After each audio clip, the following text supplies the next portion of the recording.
Hello. जी। Hello. हाँ भाई। जय हरे श्री कृष्णा। माधव। हाँ, हरे कृष्ण। अच्छा, जय श्री माता। इस्कॉन से हो ठीक है, तुम लोग तो भाई? चलिए। तुम लोग नहीं, मैं इस्कॉन तो से हो? इसकॉन से नहीं हूँ। मैं नहीं हूँ इसकॉन से। ये हमारा जो विश्व जी जो विष्णु प्रभु जी है वो इसकॉन से है। और आकाश भाई तो अभी तक कुछ तय नहीं किए हैं, ऐसे ही है। मैं तो अद्वैत संप्रदाय से हूँ। अच्छा। आप कौन से वाले हो? हम वो जगन्नाथ संस्कृति, जगन्नाथ है ना, पूरी उधर से। अच्छा। अच्छा अच्छा। ठीक है, तो चलिए वार्ता को शुरू करते हैं। वार्ता नहीं है एक्चुअली में, ये डिस्कशन नहीं होगी, डिबेट ही होगी। ठीक है स्टोरी में। तो हम्म। टाइम प्लीज, अभी रूल्स बना लेंगे थोड़ी देर में। तो सबसे पहले कुछ शांति पाठ वगैरह है तो वो भी आप कर लीजिए, हम भी यहाँ पर कर लेते हैं। हाँ। शांताकायं भुजगशयनं पद्मनाभं सुरेशं विश्वाधारं गगनसदृशं मेघवर्णं शुभं गं लक्ष्मीकान्तं कमलनयनं योगिभिध्यानगम्यं वन्दे विष्णुभवहरं सर्वलोके एकनाथम्। ईश्वर परमो कृष्ण सच्चिदानंद विग्रह अनादिरादि गोविंद सर्वकारण कारणम। कृष्णाय वासुदेवाय देवकी नंदनाय च जगतपिताय कृष्णाय गोविंदाय नमो नमः। जी। तो शांति पाठ संपूर्ण हुआ। तो अभी हम अपना जो वार्ता है वो आरंभ करते हैं। आपको भी कुछ करना हो तो कर लीजिए। नहीं, मैं भी करके ही आया था अभी। जी ठीक है। तो यहाँ पर थोड़ी सी रूल्स बना लेते हैं। एक काम करते हैं, 2 मिनट तक आप बोलेंगे, 2 मिनट तक मैं बोलूंगा। ठीक है, अरे हाँ हाँ अप्रोक्सीमेटली 2 मिनट। हाँ। और इसके बाद अगर किसी को कुछ बोलना होगा तो आप वहां पर, अगर मुझे टोकना होगा तो बोल के टोकना। ठीक है, कि रुकिए रुकिए 1 मिनट ऐसा बोल के। ठीक है, मैं आप मेरे को, अगर आपको बीच में कुछ टोकना होगा तो मैं आपको बोल के टोकूंगा। ऐसे ही मतलब अचानक से बोलने नहीं लग जाऊंगा। ठीक है, मतलब मान लीजिए कि आप कुछ बोल रहे हो तो मैं बोलूंगा 1 मिनट 1 मिनट ऐसा बोल दूंगा। तो आप वहां पर रुक जाना। तो मैं वहां पर अपना पॉइंट क्लियर कर लूंगा, फिर आप बोलना। वैसे कोशिश करना कि कोई एक दूसरे के बीच में ना ही बोले। ठीक है, पर अगर इन द सेंस अगर जरूरत पड़ी तो उस बारे में मैंने बोला। ठीक है। तो मॉडरेटर्स दोनों ऑनलाइन है ना? हाँ। जी ठीक है। तो हमारी बात को यहाँ से प्रारंभ करते हैं। सबसे पहले मैं जानना चाहूंगा कि आपका सिद्धांत क्या है। आप अपने सिद्धांत को थोड़ा सा एक्सप्लेन कर दीजिए, कम से कम शब्दों में, अच्छे से, ताकि वार्ता में कोई प्रॉब्लम ना हो।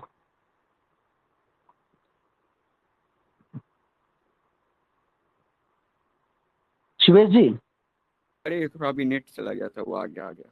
हाँ बोलिए अच्छा बोलिए। अच्छा, कोई बात नहीं कोई बात वो अभी नहीं। थोड़ा मैं बोल रहा था आपका, जी जी, आपका जो सिद्धांत है, मतलब आप क्या मानते हैं, तो उसको थोड़ा सा एक्सप्लेन कर दीजिए। ठीक है, ताकि हमको भी समझ में आसानी हो, आपको भी समझने में आसानी हो, क्योंकि है तो आप भी सनातनी, हम भी सनातनी ही ना। हाँ हाँ। तो देखिए, जब ये हेल्थी डिबेट होगी तो अच्छी तत्व रहेगी। आए थे ना, जी जी। चैतन्य महाप्रभु, नित्यानंद महाप्रभु, अद्वैताचार्य, ये सब जब आए थे तो इनके साथ हम्म पंच सखा भी आए थे, जो थे अच्युतानंद दास, जगन्नाथ दास, यशोवंता दास, शिशुअनंत दास और बलराम दास। ये पंच सखा थे जो भगवान के मतलब ये शरीर से उत्पन्न हुए थे। एक जिनमें से जो अच्युतानंद दास थे वो भगवान के जो मुख से थे उनसे प्रकट हुए थे। और ये और एक हुए थे कटी प्रदेश से, एक हुए थे हाथ से, ऐसे करके एक हुए थे श्री चरण से। ऐसे पंच सखा उत्पन्न हुए थे। और वो जब जब चैतन्य महाप्रभु आए थे उसी समय वो लोग भी आए थे। तो उनको जगन्नाथ जी जो थे उनको बोले थे कि आगे ये सब होने वाला है, इसलिए तुम एक शास्त्र का निर्माण करो। और जगन्नाथ जी ने उनको जो जो बोला था वो लोग वही लिखे थे। तो पहले जो उनका जो अच्युतानंद दास का 14 जन्म होने वाला था, जिनमें जो पहला जन्म था उसमें उन्होंने एक ही जन्म में 1,85,000 ग्रंथ लिख दिए थे। और उनके पास जितनी भी सिद्धियां होती है सभी थी, अष्ट सिद्धि वगैरह हर चीज थी। और वो भगवान के नित्य पंच सखा थे। द्वापर युग में सुबल और श्रीराम ये सब थे। तो अभी से 600 वर्ष पहले जगन्नाथ जी ने उनको बोला था कि अब समय आ चुका है, अब बहुत जल्दी मैं अवतार लूंगा। तो इसलिए अब तुम उन लोग को बोले थे कि एक शास्त्र लिखो जिसका नाम था भविष्यमाल का। भविष्यमाल का टोटल 49,50,000 है, जिनमें से और उसमें आगे वाले युग में जो भी होगा हर चीज लिखा है। उसके साथ साथ अभी क्या करना है या फिर बहुत सारा है उसमें, मतलब हर चीज है लिखा उसके बाद। और उसके हिसाब से जो ये जो अभी समय चल रहा है, इस समय जो भगवान विष्णु का दशावतार है, वो उसका धरावतरण हो चुका है इस समय के हिसाब से। तो इसीलिए अभी प्रचार चल रहा है। अब आपको कुछ बोलना है तो बोलिए, बाकी रेफरेंस दे दूंगा मैं वो।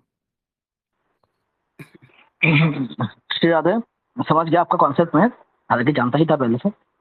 तो मैं यहाँ पर से मुख्य रूप से एक एक करके सवाल करूंगा, उसका एक एक करके आप जवाब देना, ठीक है।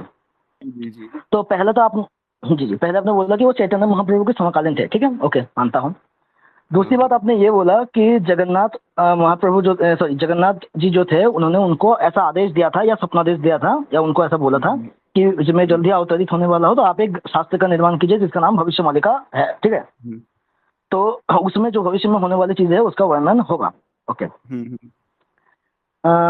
अब आगे मैं यहाँ पर मैं डायरेक्ट क्वेश्चन पे ही आ जाता हूँ।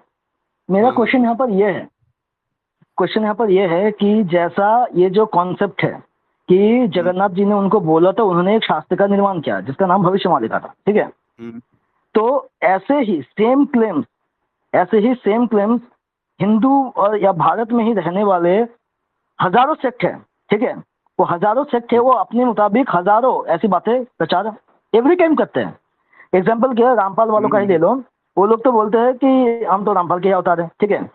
सॉरी, रामपाल हम्म, नहीं, हम तो कबीर के अवतार है, ऐसा रामपाल क्लेम करता है, ठीक है।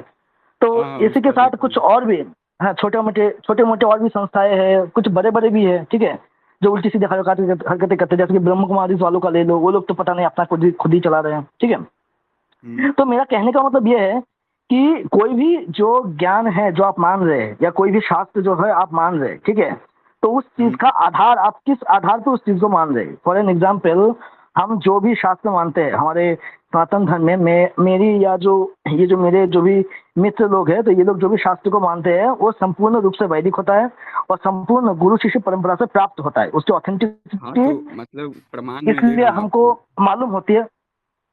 शास्त्र का ही जी जी, प्रमाण जो है। ठीक है, बोल देता हूँ, दें दीजिए। हम्म, तो उसकी ऑथेंटिसिटी जो है इसलिए मानते हैं हम लोग, क्योंकि पहली बात तो वो गुरु शिष्य परंपरा से आती है, ठीक है। दूसरी बात ये है कि जिन शास्त्र को हम मानते हैं वो शास्त्र ऑलरेडी किसी न किसी आचार्य द्वारा कोटेड होता है। कोटेड मतलब कि जो पर्टिकुलर चीज के ऊपर हम विश्वास करते हैं, ठीक है। For N G. एग्जाम्पल, भगवान श्री कृष्ण परम भगवान है, तो इसके ऊपर जो श्लोक है श्रीमद भागवतम में आता है कि एते चांसु कला पुंसो कृष्ण भगवान स्वयं, तो इस पे सभी आचार्य की टीका है, ठीक है। तो वो मैंने एग्जाम्पल दिया हम्म, बता सही। जैसे जो हमारे मुख्य उपनिषद है, ईशा, कथा के, प्रसन्न, मुंडक, मांडुक्य, ऐत्रेय, तैत्रेय, छांदोग्य, वेद आदि का क्षेत्र, इस मुख्य 11 उपनिषद को आदि शंकराचार्य से लेकर शुरू करके जो भी वैष्णव आचार्य है उन हम्म, सभी का कमेंटरी उसके ऊपर अवेलेबल होता है।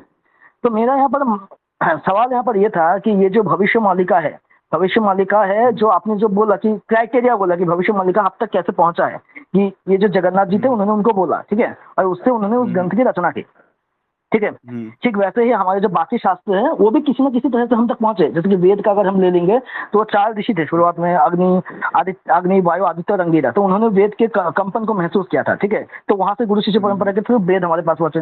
पुराण कैसे पहुंचे, तो महर्षि वेद व्यास ने 5000 साल पहले सभी पुराणों की 18 महापुराणों की रचना की थी, ठीक है।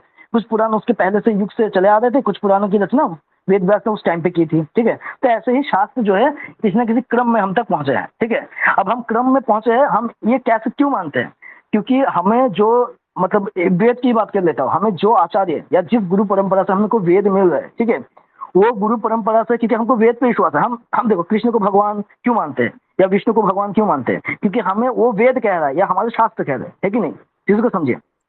वेद कह रहे, शास्त्र कह रहे, तो वो जो वेद शास्त्र हमको प्राप्त कहाँ से हो रहे, हमारे जो गुरु है, ठीक है, जो ऑथेंटिक गुरु जी। परंपरा से जो चली आ रही है, गुरु शिष्य परंपरा से, तो वो हमको ज्ञान दे रहे हैं, ठीक है। और वही हमको बता रहे हैं कि वेद ऐसे प्राप्त हुआ था एक जमाने में, ठीक है, इतने इतने अरब साल पहले इन इन ऋषियों को प्राप्त हुआ था। तो धीरे धीरे वो ज्ञान जो है गुरु शिष्य परंपरा के माध्यम से पहले श्रुति बनी, श्रुति से फिर स्मृति बनी, फिर वो लिखित रूप में आई और आज हमारे पास ऐसे प्राप्त है, ठीक है।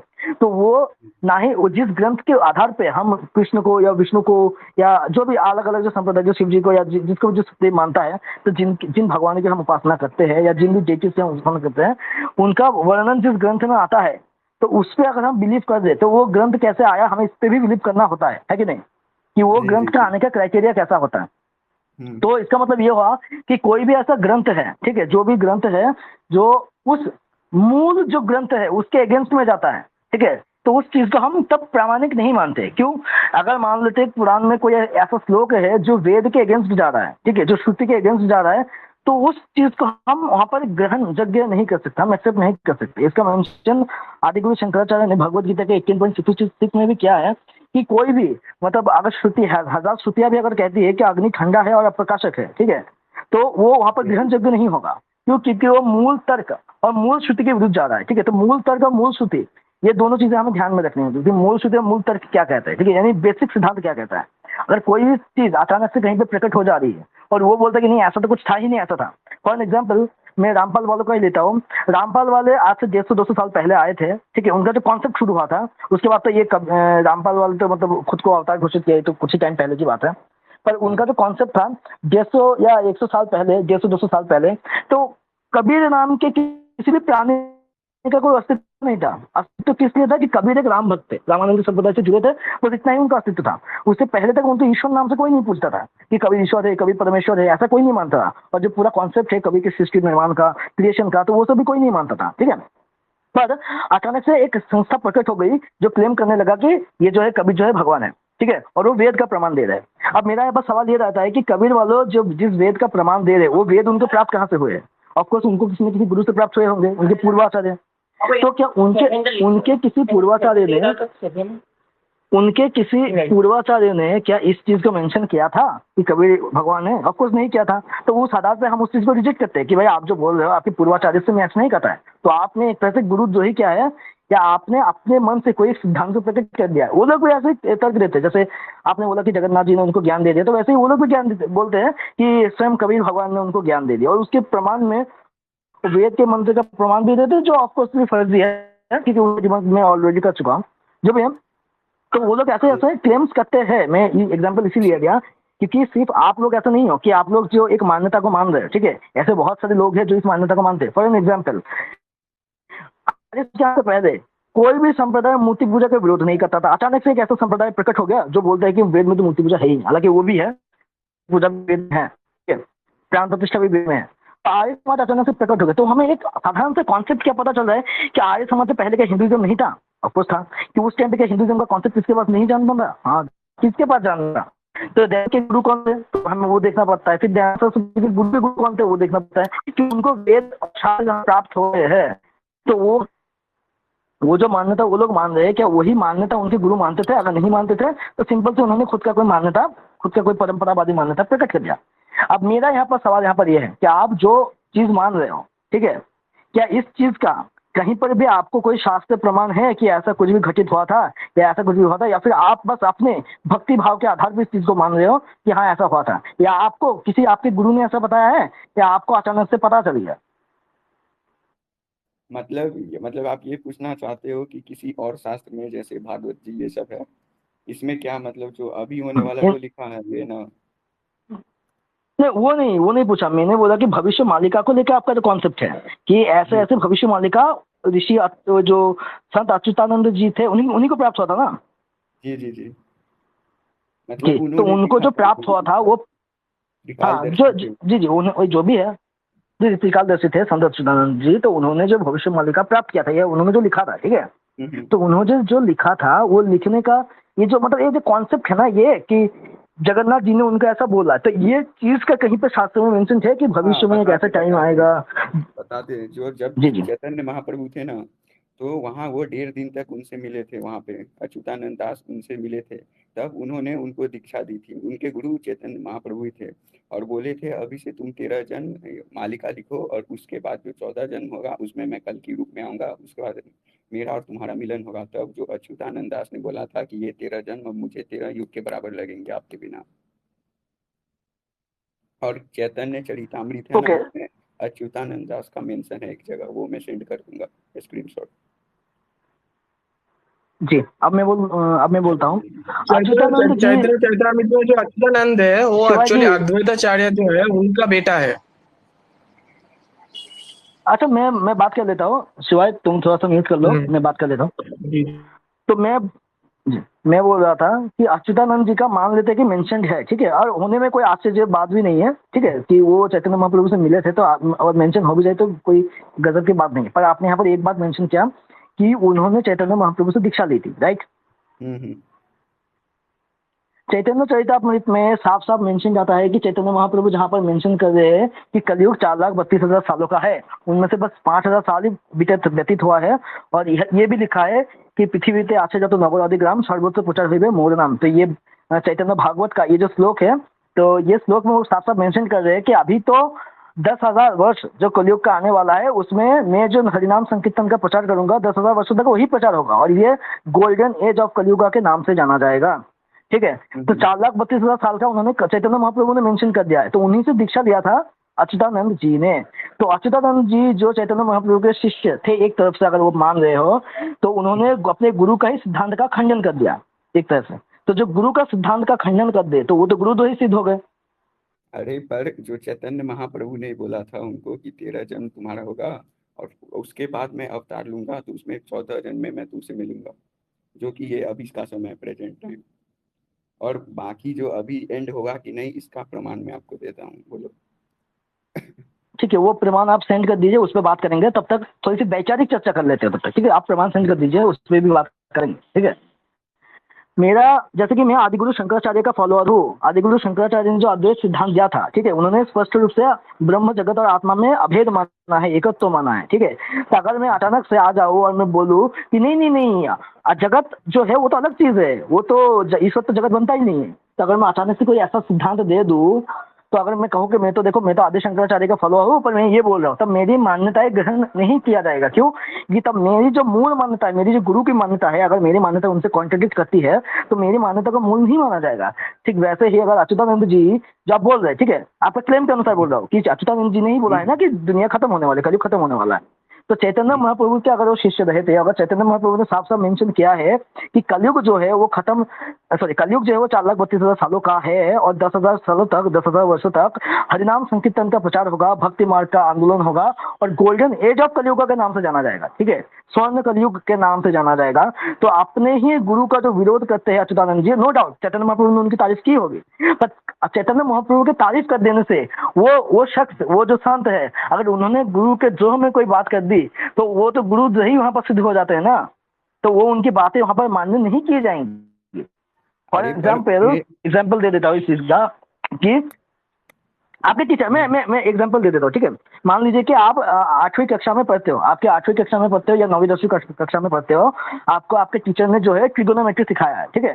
ट्रिगोनोमेट्री सिखाया है और आपने ट्रिगोनोमेट्री बहुत अच्छे से करते हो, ठीक है?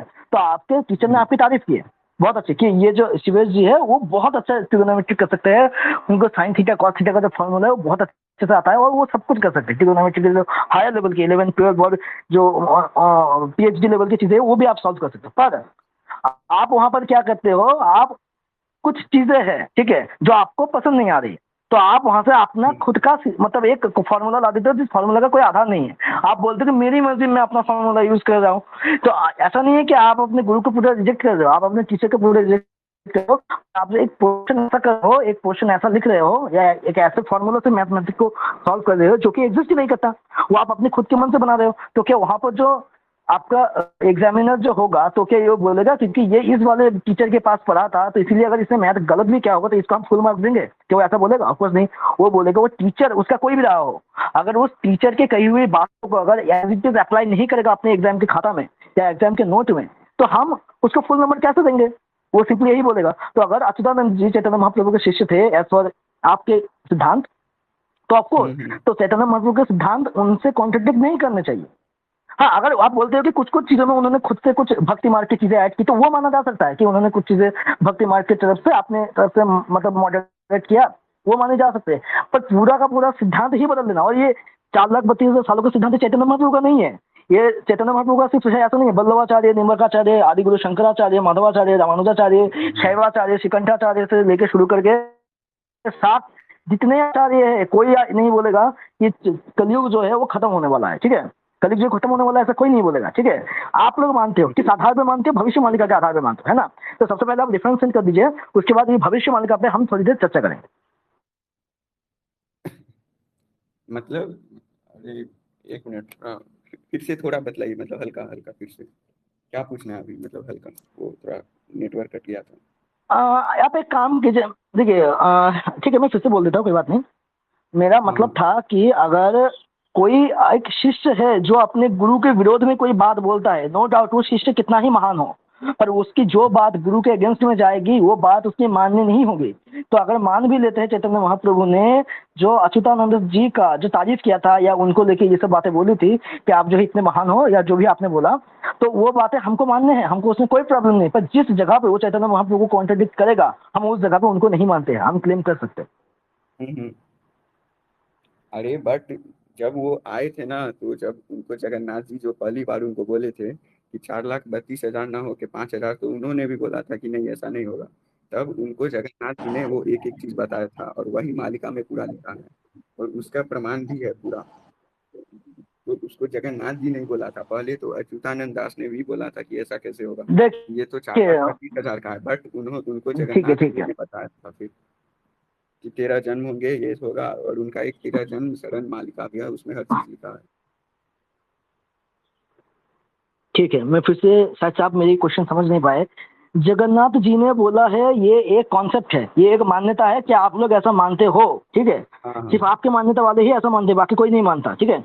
तो वो मान्यता आपकी तरफ से कुछ भी मान सकते हो। मेरा पहला क्वेश्चन ये था कि ये जो जगन्नाथ जी अच्युतानंद जी को बोलेंगे, ऐसा कोई भी शास्त्र में कोई फ्यूचर प्रिडिक्शन ऐसा कुछ भी मेंशन है कि जगन्नाथ जी जो है अच्युतानंद जी को बोलेंगे ऐसा कुछ? ठीक है, पहला क्वेश्चन था ये। दूसरी बात ये थी कि भविष्य मालिका पे हम बात करेंगे, पहले आप रेफरेंस कर दीजिए भविष्य मालिका का, तो उसके बाद हम भविष्य मालिका पे बात करेंगे कहाँ पर भविष्य मालिका में लिखा है कि दुनिया मतलब कलयुग जो है वो खत्म होने वाला है, उस पर हम तो बात करेंगे बाद में, ठीक है। या फिर आप रेफरेंस सेंड कर देंगे उसके बाद बात करेंगे। तो मैंने तुरंत सवाल ये पूछा कि इसका मेंशन है कि भविष्य मालिका इज ऑथेंटिक स्क्रिप्ट, उसको हमें ऑथेंटिक रूप से ग्रहण करना है, इसका मेंशन कहीं पे है? मैंने ये सवाल पूछा था। मतलब किसी और शास्त्र में इसके बारे में मेंशन? हाँ बिल्कुल बिल्कुल, हाँ हाँ, कह सकते हो कि किसी और शास्त्र में मेंशन है, या फिर आप इस चीज के ऐसे भी प्रूफ कर सकते हो कि भविष्य मालिका में जो बातें लिखी हुई है, ठीक है, मान लेते हैं कि भविष्य मालिका का नाम डायरेक्ट नहीं है, ठीक है, भविष्य मालिका में जो बातें लिखी हुई है क्या सेम बातें क्या किसी और शास्त्र में वहां पर ऐसा मिलता है? तो तुम उसको मतलब इक्विवेलेंट करके दिखा सकते हो कि देखो इस शास्त्र में भी ये बताया गया है, तो भविष्य मालिका में वही चीज लिखी हुई है, तो ये जो है हम इसीलिए इसको प्रमाण मानते हैं, ठीक है। तो तुम ऐसे भी प्रूफ कर सकते हो। दूसरा प्रूफ कर सकते हो कि डायरेक्ट भविष्य मालिका का उल्लेख है, जैसे कि एग्जाम्पल के लिए ब्रह्म वैवर्त पुराण के कृष्ण जन्म खंड में 5 संहिता का उल्लेख आता है, उनमें से एक है ब्रह्म संहिता। तो वहां से हम दिखा सकते हैं कि देखो ब्रह्म संहिता नाम का जो पर्टिकुलर ग्रंथ है वो इस शास्त्र में मेंशन है, तो इसीलिए ग्रंथ जो है ऑथेंटिक है, ठीक है। जैसे वेद में आता है कि इतिहास पुराणम पंचमम वेदांग वेदांग, जो छांदोग्य उपनिषद और बृहदारण्यक उपनिषद दोनों में आता है, तो वहां से हम बोलते हैं कि इतिहास और पुराण जो है ये देखो ये वैदिक शास्त्र है। तो वैसे ही डायरेक्ट नाम दिखा सकते हो या इक्विवेलेंट करके भी दिखा सकते हो कि देखो ये जो है इक्विवेलेंट है, या भविष्य मालिका में जो भी मेंशन है वो जो इस चीज के इक्वल है, ठीक है, इसको प्रूफ कर सकते हैं। उसके बाद में तीसरे टॉपिक पे आऊंगा, पर पहले इस पे बात करेंगे। अरे देखिए, जैसे श्रीमद् भागवत है ना, तो जैसे मालिका में बोलते हैं ना कि 5,000 वर्ष बाद ये हो जाएगा, मतलब एंड हो जाएगा। तो श्रीमद् भागवत महापुराण के 12वें स्कंद के दूसरा अध्याय का 24वां श्लोक है। ये है, यदा चंद्रस्य सूर्यस्य तथा तिस्य बृहस्पति एकारासु समेष्यन्ति भविष्यति तदा कृतम्। इसमें ये लिखा है कि जब चंद्रमा, सूर्य और बृहस्पति एक ही समय एक ही साथ पुष्य नक्षत्र के प्रथम फल में प्रवेश करता है, उसी समय सत्यु का आरंभ होगा। और ज्योतिष गणना के हिसाब से 1 अगस्त 1943 को ये हो चुका है, और वहां से लेके वो रेफरेंस थोड़ा बोलो श्रीमद् अच्छा भागवत का। भागवत का ये 12वां स्कंद दूसरा अध्याय 24वां श्लोक। दूसरा अध्याय 26वां श्लोक। वो पेज नंबर बता देते, पेज नंबर है 1326।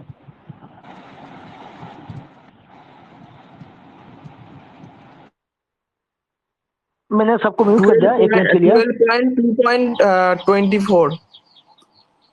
अच्छा, मैंने फिर से अनम्यूट कर दिया। अच्छा, सब लोग म्यूट हो जाओ, मैं ही बात करूंगा, ठीक है। तो यहाँ पर रेफरेंस मैंने जो तो देख लीजिए आप शिवेंद्र जी, वो जो मैंने रेफरेंस लिखा है वो सही लिखा है ना, भागवत 12.2.24 है ना?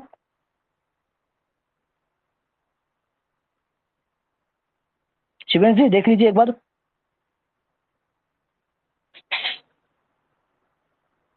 अच्छा, एक काम करते हैं, आप वो रेफरेंस देख लीजिए कि वो सही है कि नहीं, तब तक मैं भागवत पुराण लेके आता हूँ। जो भी होगी यहाँ पर डायरेक्ट पुस्तक के आधार पर चर्चा होगी। मैं भागवत पुराण लेके आता हूँ, 1 मिनट। और तब तक ये शिवाय और आकाश, तुम चाहो तो कुछ बातें कर सकते हो। अच्छा, ये वाला जो यदा चंद्रश्च सूर्यश्च तथा तिष्य बृहस्पति एकादशो समेष्यन्ति भविष्यति तदा कृतम्।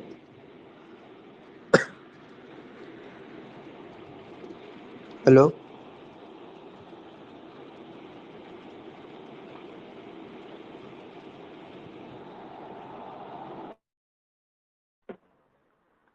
शायद ऑफलाइन चले गए होंगे। कोई बात नहीं, थोड़ा सा वेट कर लेते हैं उनके आने तक, मैं तब तक भागवत पुराण लेके आता हूँ।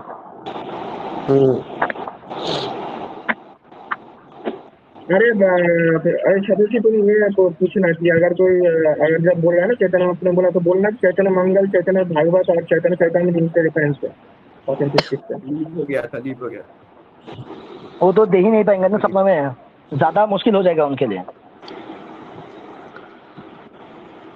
अरे ये टेलीग्राम का ये ओपन किसी ने हम सेव कर रहे हैं वो स्क्रीनशॉट।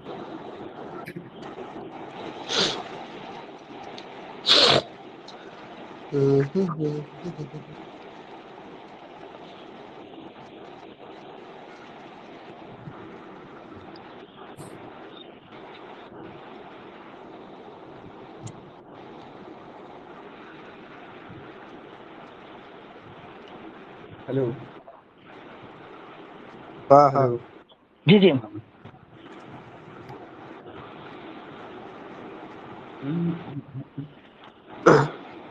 मैं कुछ चीजें दिखाता हूँ, ठीक है? आप सब लोग हम्म, म्यूट कर लो, आकाश मैं तुमको म्यूट कर रहा हूँ।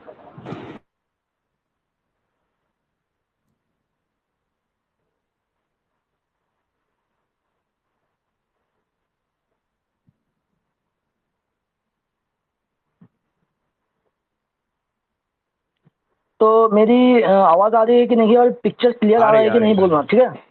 जी। तो ये देखिए, ये श्रीमद् भागवत महापुराण है। हाँ। तो इसका आपने जो श्लोक बोला था, ये देखिए 12वां स्कंद है, और इसका अध्याय नंबर 2 है। और ये जो श्लोक नंबर जो है 24। ये 24 है। ये हम्म यही वाला, हम्म ये वाला, सॉरी। यदा चंद्रस्त सूर्यस्त। तो यहाँ पर ये लिखा है कि जिस समय चंद्रमा और सूर्य और बृहस्पति एक ही समय एक ही साथ पुष्प नक्षत्र के प्रथम पल में प्रवेश करेगा, एक राशि पे आते हैं, उसी समय सत्युग का प्रारंभ होता है, ठीक है? तो इस आधार पे आप बोल रहे हैं कि ये जो है पूरा का पूरा जो है, मतलब जो आपने बोल दिया कि 1900 समथिंग साल है, तो उस साल में प्रवेश कर चुका है, ठीक है? तो पहली बात मेरा ये है, क्या ये राशि में प्रवेश करने वाला आप जो डॉक्यूमेंट्री है ये आप मुझे पेश कर सकते हैं? दूसरी बात ये है कि भागवत का आप एक श्लोक दिखा के आप ये इंटरप्रेट करना चाहते हो कि इस श्लोक में जो है ऐसा बताया जा रहा है, तो इसीलिए ये कलयुग है, ठीक है? यह कलयुग का अंत है। और भी है तो ना, मेरे मुझे जी जी, ठीक है, वो बात करेंगे। पर ये जो पूरा का पूरा जो भागवत महापुराण है, यहाँ पर जो कलयुग का जो ये पूरा डिस्क्रिप्शन चल रहा है, यहाँ पर कलयुग के राजवंशों का वर्णन से लेकर शुरू करके पूरा जो कलयुग का वर्णन चल रहा है, ये आपने कभी पूरा पढ़ा है? क्या? हाँ बोलिए क्या बोलिए। आपने ये जो भागवत का ये जो पूरा वर्णन चल रहा है यहाँ से, ये कलयुग का 10वां स्कंद शुरुआत ही होता है कलयुग के राजधर्म का वर्णन से लेके। तो मैं बोलना चाहता हूँ कि आपने कलयुग के राजधर्म का वर्णन जो हो रहा है उसका पूरा अध्ययन क्या है, कि एक्चुअल में पूरी बात क्या हो रही है?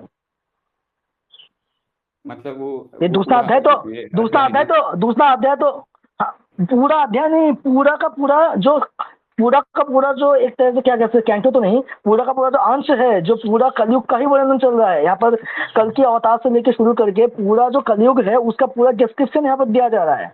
यहाँ पर प्रलय के बारे में, प्रलय पे तो आएंगे ही नहीं, प्रलय पे तो आपका जो गुरुजी है जो भाषण देते हैं उनका तो पूरा एक्सपोज हो जाएगा, उन्होंने पता नहीं ब्रह्म प्रलय और खंड प्रलय कौन कौन सा प्रलय कर दिया है, उसका वर्णन तो भागवतम में है ही नहीं।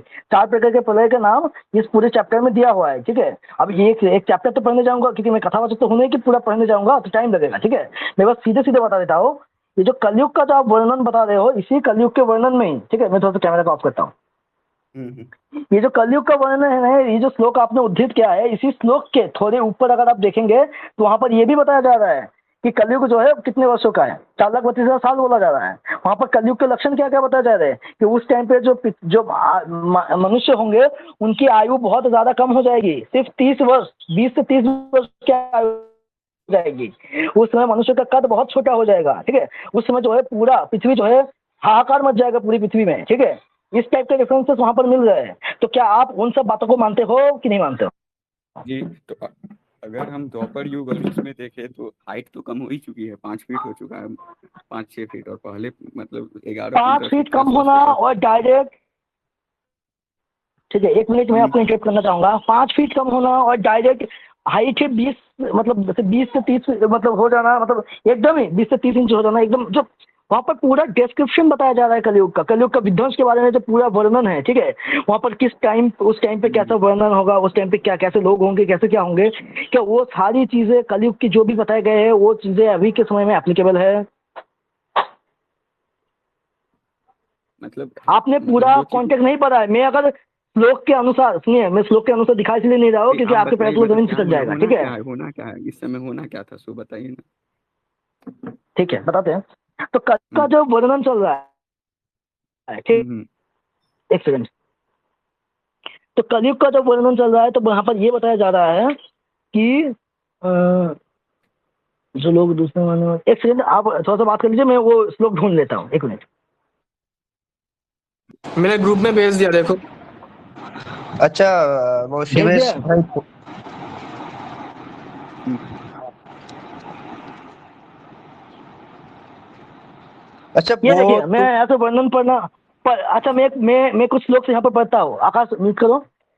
परीक्षित जी बोलते हैं कि कली काल के दोष से प्राणियों का शरीर एकदम छोटे छोटे, क्षीण और रोगग्रस्त हो जाएंगे। क्या कलयुग में समस्त मनुष्य का शरीर छोटे छोटे हो गए हैं? वर्ण और आश्रम का धर्म बतलाने वाले वेद मार्ग नष्ट हो जाएगा, एकदम एकदम 95% नष्ट हो जाएगा। क्या आज के जमाने में ये चीज एप्लीकेबल है? मैं दिखा देता हूँ एकदम खोल के। अरे भाई, तो अगर पूर्ण रूप से सब खत्म ही हो जाएगा, कुछ रहेगा नहीं, तो फिर वो अवतार लेंगे ही क्यों? वो तो चाहेंगे तो आप फिर। आप आप आप भागवत पुराण सुनिए, सुनिए, वो बात नहीं है। आप भागवत पुराण कोट कर रहे हो, ठीक है। ये देखिए, आपने जो हम्म श्लोक कोट किया था, 24वां श्लोक, ये उसी चैप्टर का ही है, उसी दूसरे अध्याय का ही है। मैं अलग भी नहीं खोला हूँ। ये देखिए चैप्टर नंबर 2, और आपने जो श्लोक दिखाया था वो श्लोक था ये वाला। ये देखिए 24 नंबर श्लोक, ये यथा चंद्रस्थ सूर्यस्थ, ठीक है। हम्म। तो मैं जो भेज रहा हूँ आपको ये दिखा रहा हूँ। परीक्षित जी, कलिकाल में दोष से प्राणियों के शरीर छोटे छोटे हो जाएंगे, क्षीण और रोगग्रस्त हो जाएंगे। क्या कलयुग में जो प्राणी है, जो मनुष्य है, उनका शरीर छोटा हो गया है? नहीं हुआ है। वर्ण और आश्रम धर्म बतलाने वाला वेद मार्ग नष्ट प्राय हो जाएगा। वेद मार्ग नष्ट प्राय तभी यूज होता है जब 90 से 95% हुआ जाता है। क्या भारत के आज जितने भी संप्रदाय, जितने भी आचार्य है, भारत तो छोड़ो, विदेशों में भी सनातन धर्म का डंका पूरी दुनिया में बज रहा है। यहाँ तक कि वेद उपनिषद की तारीफ तो साइंटिस्ट लोग भी कर रहे हैं, वो मैं पूरा प्रमाण के साथ भेज सकता हूँ, ठीक है। तो क्या यहाँ हम्म। पर ये सिद्ध होता है? नहीं होता है। धर्म में पाखंड की प्रधानता हो जाएगी, ठीक है। धर्म के पाखंड की प्रधानता है, ऑफकोर्स है, पर क्या इतनी ज्यादा पाखंड है कि ट्रेडिशनलिज्म एकदम खत्म हो गया है? बिल्कुल नहीं। अगर पाखंड खत्म, अगर धर्म की पाखंड प्रधानता हो जाएगी तो इस हिसाब से आपको मानना होगा कि आपका जो संप्रदाय है वो भी पाखंड है, मानना होगा। ये पाखंड की प्रधानता मानी गई है यहाँ पर। तो अगर आप ये मानते हो कि आपका जो संप्रदाय है अच्युतानंद जी वाला, तो आप अगर अपने आप को प्रधान मानते हो तो पाखंड की प्रधानता मतलब आप पाखंड हो, ऐसा माना जाएगा। फिर बोला जा रहा है कि राजा महाराजा डाकू लुटेरे समान हो जाएंगे। क्या आज के जमाने में राजा महाराजा डाकू लुटेरे सभी समान है? क्या एक भी राजा महाराजा अच्छे नहीं बचे हैं? बचे हैं। तो ये भी यहाँ पर फिट नहीं बैठता। मनुष्य चोरी, झूठ अथवा निरपराध हिंसा आदि नाना प्रकार के कुकर्मों से जीविका चलाने लगेंगे। क्या सभी लोग ऐसे जीविका चलाते हैं? क्या सभी लोग चोरी करते हैं? क्या सभी लोग झूठ बोलते हैं? क्या सभी लोग ऐसे करते हैं? नहीं करते हैं। अधिकांश लोग अच्छे ही है, अधिकांश लोग अच्छी तरह से जीवन का यापन करते हैं। सिर्फ कुछ लोग हैं जो चोरी करते हैं, झूठ का सहारा लेते हैं और बलात्कार इत्यादि जो कुकर्म करते हैं। चारों वर्णों के लोग शूद्र के समान हो जाएंगे। क्या चारों वर्णों के लोग शूद्र के समान हो गए हैं आज के जमाने में? क्या आज के जमाने में एक भी ब्राह्मण नहीं है? क्या आज के जमाने में एक भी, यहाँ पर शूद्र का मतलब क्या है मैं बता देता हूँ। शूद्र का मतलब यहाँ पर जो कर्म और जो जन्म दोनों टाइप से जो शूद्र होते हैं, इनकी बात आई है। यहाँ पर शूद्र से सिंपल यही मतलब है कि जन्मना जायते शूद्रा, यहाँ पर इसकी बात आई है कि जन्म से सब लोग शूद्र हो जाएंगे। क्या यहाँ पर जन्म से सब लोग शूद्र हो गए हैं कि एक भी वर्ण के अधिकारी नहीं बचे हैं? तो यहाँ पर आपको ये भी मानना होगा कि आपके जो कल की अवतार है, जिनका वर्णन पुराणों में आया है कि वो विष्णु यशा नाम के ब्राह्मण के घर में जन्म लेंगे, तो वो भी शूद्र थे क्या? ये भी आपको मानना पड़ेगा। गायें बकरियां की तरह छोटी छोटी हो जाएंगी और दूध देने वाली तो खो जाएंगी, दूध देने वाली हो जाएंगी और कम दूध देने वाले हो जाएंगी। क्या गाय बकरियां छोटी छोटी हो गई है? क्या जितने भी गाय है, जितनी भी बकरियां है, क्या वो छोटी छोटी हो गई है? बकरियों के जैसे छोटे छोटे हो गए हैं? मेरे आसपास के, मेरे घर में मेरे खुद के घर में गाय है, गौ माता है, क्या वो बकरियों के जैसे छोटे छोटे हो गए हैं? बिल्कुल भी नहीं। कम दूध देने वाली, मेरे खुद के घर में जो गाय है वो 5 लीटर दूध देती है डेली, तो कम दूध देने की तो बात ही नहीं है। वानप्रस्थी और संन्यास आदि विरक्त आश्रम से भी घर करने देंगे। क्या ऐसा कभी भी हुआ है कि सन्यासी नहीं बचा है? ऐसा बिल्कुल भी नहीं है। संस्था प्रभुपाद से लेके शुरू करके जितने भी संप्रदाय के भी आचार्य के लिए मोस्ट ऑफ द लोग सन्यासी ही है, ठीक है। और वो लोग आज भी गृहस्थ का व्यापार ना कर लोग करते हैं। जितने व्यवहारिक संबंध माना जाता है, मतलब जो जिस तरह के संबंध, मतलब जो वैवाहिक संबंध, मतलब जो संबंध का आज के जमाने में कि कोई भी अपने जीवन का पालन नहीं करता है, ये भी देखने वाली बात है। धान, गेहूं आदि धान्यों के पौधे छोटे छोटे होने लगेंगे। क्या ऐसा कुछ भी हुआ है? अभी जो समय चल रहा है वो तो सबुज जो गोल्डन रेवोल्यूशन कहा जाता है, यानी ग्रीन रेवोल्यूशन कहा जाता है, यानी कि इस जमाने में जो धान गेहूं के जो पौधे हैं वो तो और ज्यादा उन्नत हो चुके हैं। गेहूं के फसल की मात्रा बढ़ चुकी है। अगर आपको नहीं पता है तो आप जाकर साइंस की किताब उठा के देख लीजिए, क्लास 8 की साइंस की किताब जहाँ पर ग्रीन रेवोल्यूशन की बात आई वहां पर देख लीजिए। हाँ हाँ, एक चीज मैं यहाँ पे एक और ऐड कर देता हूँ। अगर आप देखोगे इस बारे में ध्यान से, तो आज आप एग्रीकल्चर एरिया चले जाइए, उधर कितने अच्छे अच्छे सॉइल इरिगेशन फैसिलिटीज आज मौजूद है। आप जाके बहुत फर्टिलाइजर ज्यादा को देख लीजिए कि वहाँ पे देख कितने लीजिए कितने आगे है। जी। वृक्ष में अधिक साये समी के समान छोटे छोटे और कांटे वाले वृक्ष हो जाएंगे। क्या सभी वृक्ष विलुप्त हो चुके हैं? क्या यहाँ पर एक भी वृक्ष नहीं बचा है जिनकी पूजा होती है? क्या सभी वृक्षों में कांटे निकल चुके हैं? देखने वाली बात है। बादलों में बिजली तो बहुत चमकेगी परंतु वर्षा नहीं होगी। क्या आज के जमाने में वर्षा नहीं होती है? क्या सिर्फ बिजली चमकती है? क्या कलयुग का प्रभाव ऐसा है? बिल्कुल भी नहीं है। गृहस्थ में घर, अतिथि सत्कार या वेद ध्वनि से रहित होने के कारण अथवा जनसंख्या घट जाने के कारण सुने सुने हो जाएंगे। क्या गृहस्थ में, ये पॉइंट बहुत ज्यादा नोट करने वाली है, क्या गृहस्थ में अतिथि सत्कार या वेद ध्वनि से रहित हो चुका है? मेरे खुद के घर में मैं उपनिषदों का पाठ करता हूँ, तो क्या बोलने जा रहे हैं भाई? यहाँ पर जनसंख्या घट चुका है। कहाँ जनसंख्या घट चुका है भाई? जनसंख्या घट चुका है। जनसंख्या इतना हो चुका है कि लोग समझ नहीं पा रहे कि किसको रखेंगे कहाँ पे। और ये मतलब जनसंख्या घटने की बात हो रही है यहाँ पर। परीक्षित जी, अधिक क्या है, कलयुग का अंत होते होते मनुष्य का स्वभाव गधे जैसा दुख बन जाएगा। तो क्या आप मानते हैं कि आप गधे हैं? मानते हैं? नहीं नहीं। लोग प्राय गृहस्थी होने वाले और विषयी हो जाएगा। क्या लोग गृहस्थी होने वाले और विषयी हो गए हैं सब लोग? हम लोग तो नहीं हुए हैं। हम लोग जो भी ट्रेडिशनल संप्रदाय से जुड़ते हैं वो लोग तो एकदम समान रूप से धर्म का पालन करते हैं। ऐसी स्थिति में धर्म की रक्षा करने के लिए सत्वगुण स्वीकार करके स्वयं भगवान अवतार ग्रहण करेंगे। अब यहाँ से शुरू होता है भगवान कल्कि का प्रसंग। अच्छा, भगवान कल्कि के विषय में अब हम यहाँ से बोलना शुरू करेंगे। मुझे नहीं लगता कि आप दिखाने की जरूरत है कि जितना दिखाना था। और ये पूरा यहाँ पर चैप्टर में तो एक ही पार्ट पढ़ा, ये पूरा यहाँ पर पढ़ लीजिए। किसी भी चीज के ब्लाइंडली बिलीव करने से पहले 12वां स्कंद चैप्टर नंबर 1 से लेकर पढ़ना शुरू कीजिए, चैप्टर नंबर 6 तक पढ़ लीजिए। पूरा कल्कि अवतार और कलयुग का पूरा वर्णन मिल जाएगा। अब ये तो भागवतम से मैंने थोड़ा सा दिखा दिया, अभी मैं आपको कल्कि पुराण से बताता हूँ।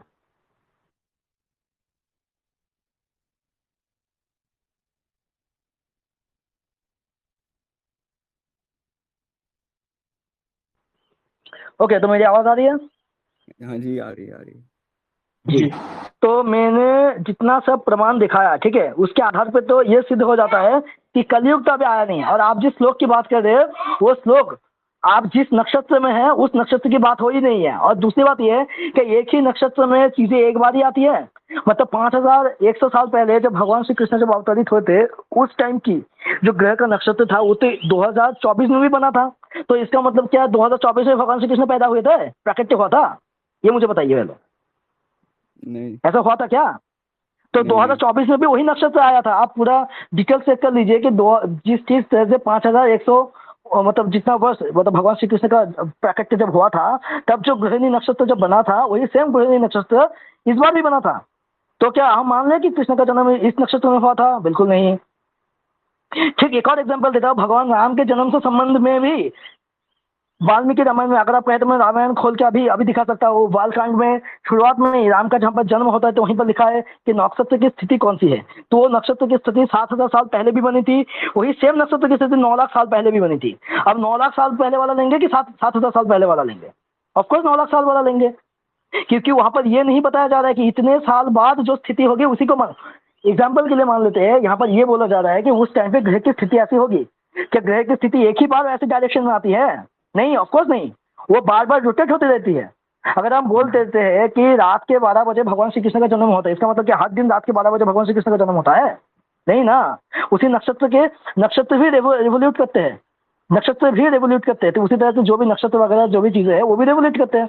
तो इसमें आश्चर्य वाली कोई बात नहीं है कि अगर वो 1900 जितने जो साल की आप बात करें उसमें अगर वो सेम नक्षत्र मंडल अगर आया भी होगा तो उसमें वो वाले नक्षत्र मंडल की बात नहीं हो रही, क्योंकि जिस पुराण के जिस श्लोक से आप ये साबित कर रहे हो उसी पुराण के उसी के श्लोक के ऊपर वाले श्लोक तो उससे मैच नहीं खा रहे हैं, कि वहां पर जो कलयुग का वर्णन चल रहा है वो तो बिल्कुल भी मैच नहीं कर रहा है। अभी मैं कल के अवतार पे आता हूँ।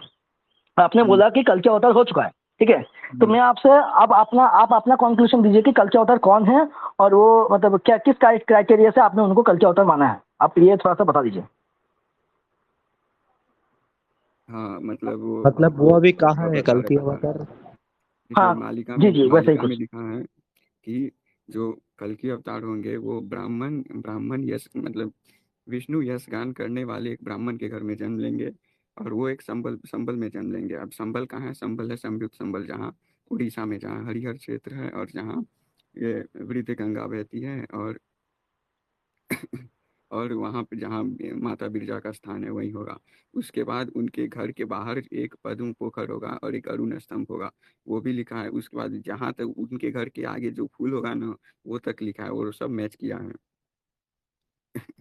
ओके ठीक है, अब मैं बताता हूँ। भागवत पुराण से मैं यहाँ पर पढ़ के सुना देता हूँ, ठीक है, कि कल के अवतार जो होंगे उनके पिता का नाम होगा विष्णु यश, माता का नाम होगा सुमति।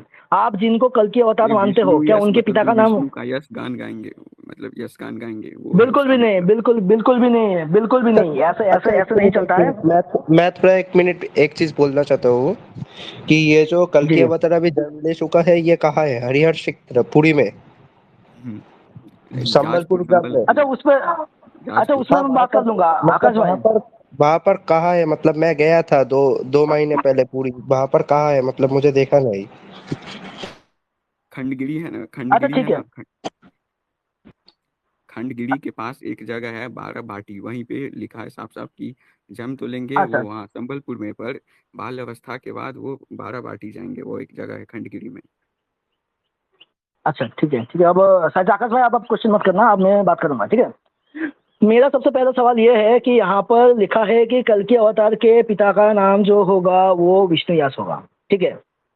विष्णु यश एक नामवाचक शब्द है, गुणवाचक शब्द नहीं है। आप मुझे किसी भी शास्त्र से प्रमाण कर दीजिए कि जो नाम है वो गुणवाचक है। भगवान श्री कृष्ण के बारे में भागवत पुराण में लिखा है कि वो देवकी नंदन होंगे, यानी कि उनके माता का नाम होगा देवकी, ठीक है। तो क्या हम्म। हम ये मान ले कि वो देवकी नाम के किसी गुण की बात हो रही है? देवकी यानी कि जो देवकी देवताओं की सेवा करता है, ऐसे किसी देवता मतलब सेविका की बात हो रही है, क्या हम मान ले? नहीं नहीं। नहीं।